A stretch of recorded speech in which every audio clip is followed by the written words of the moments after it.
David in Psalm 132 talks about how Zion is the place God has chosen for his habitation. And when you look carefully in the Old Testament, Zion speaks of a city, Jerusalem. Zion speaks of a temple at the top of the mountain of Zion. And Zion speaks also of the kingdom because it is about a people that have been gathered under the reign and rule of God. We're told in the New Testament that we have come unto the heavenly Jerusalem, the heavenly Zion, the city of God, the bride of Christ, the church of the firstborn. So where is God? Well, under the Old Covenant, we're told that God indeed is everywhere, and yet there's a specific place where God says, I will give you access. Now, that doesn't limit God.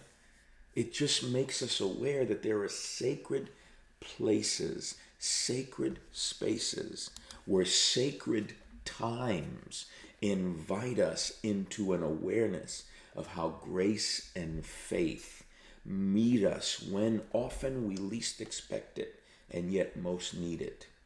Abram in Ur of the Chaldees has an encounter with the glory of God, and God says, leave your country, leave your relatives, leave your father's house, and go to the place I will show you. And we're told that he was looking for a city that had foundations.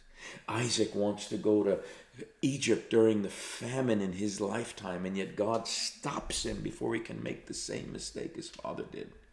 And what God does there is says, I want you to stay right here, and I'm going to prove myself faithful to you if you'll sow in this place that doesn't look like it can yield anything. And he obeys, and within a year he reaps 100-fold return.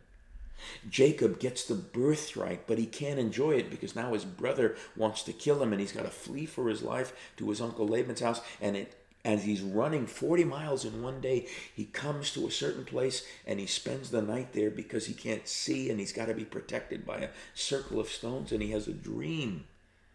And he ends up calling the place Bethel, the gate of God, because in the dream he sees a ladder reaching to heaven. Moses, at the age of 80, as far away as he can be from Egypt and what God called him to, wanting to forget his past, is at the base of Mount Horeb, and a bush burns with the glory of God, and he has an encounter with God at a specific time and a specific place and in a specific season. All these stories are about specific times, places, and seasons where the God who is everywhere gives us access to himself. And where in those times and places, the sacred breaks into our world, the future breaks into the present, and God reveals himself in ways that changes the trajectory of our lives. And in those moments, the gift of wisdom is given. In those moments, the grace of God is given as gift, and it evokes the spirit of faith to enable us to take the next easiest step and move forward knowing that God will abundantly bless our provision. As we move into this Advent season, may we remember that God has chosen Zion, and ultimately that's the people of God, as his dwelling place forever.